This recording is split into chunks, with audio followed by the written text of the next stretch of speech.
But anyway, the emails are running vastly in favor of me by a ratio now of 8-1. That would be 8 single emails for me and Ralph's mom for him. All right. What is beyond, speaking of the young, by the way, what is really behind the appeal of Donald Trump right now? Because he had all these big crowds showing up in places like Michigan. And guess who were a large part of that crowd? Young people, very, very young people. A lot of young women there as well. Obviously, it's something we're missing. Charlie Kirk, Kirsten Haglund. Kirsten, what is it? What's going on? I think there are two main reasons why young people are attracted to Donald Trump. And I don't think that attraction necessarily will translate to votes, but why they're excited by him. One is familiarity. They know who he is, a lot more than any of those other candidates we saw up on stage in the debate, because they don't follow politics like their parents or their grandparents do at this point. So they know who he is. He's entertaining. He's funny. So they get that. They connect to celebrities. He's a celebrity. They connect with him. But the second is that he's unfiltered.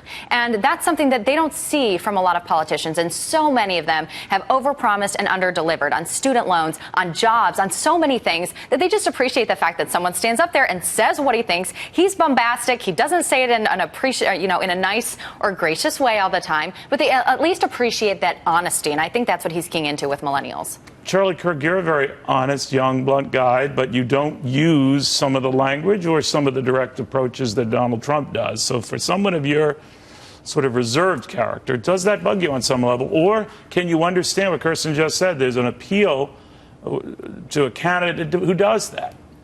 Yeah, there's definitely an appeal, but we have to be careful. Millennials in general, I don't think would necessarily get behind, the Trump bandwagon if he became the nominee. But there is a positive aspect to this.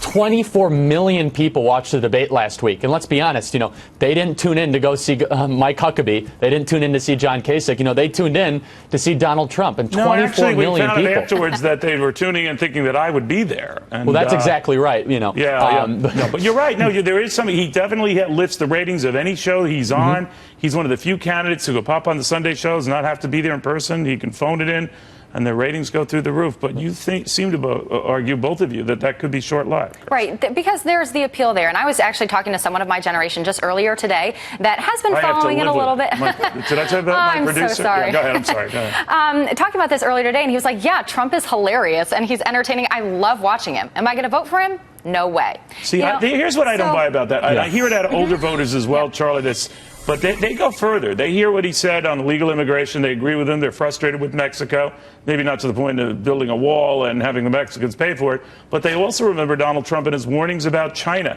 and how they're taking us to the cleaners here and that we just sort of do their bidding when we're in the position to do the bidding. And they get angry, and they're reminded of that. Hey, this guy said that a long time ago, and he's right. Right, and he's channeling a lot of that anger. There has been a lot of success stories over the last couple of years of non-politicians doing really well when running for political office. If you look across the Midwest, two of the Midwestern governors, Illinois and Michigan, were former business guys. They won in blue states. I think it makes a lot of sense that Donald Trump is channeling that energy. But Charlie, is Trump the business guy for you? You're right. I mean, there are a lot of business guys who succeed. He's not. Okay. No, you're right. He has no filter. It's all about him. He's brazen. I think it's one big, brand promotion thing. But I think a non-politician is something that the American people will look very seriously at. And he's talking about issues in a way that politicians, quite frankly, never would.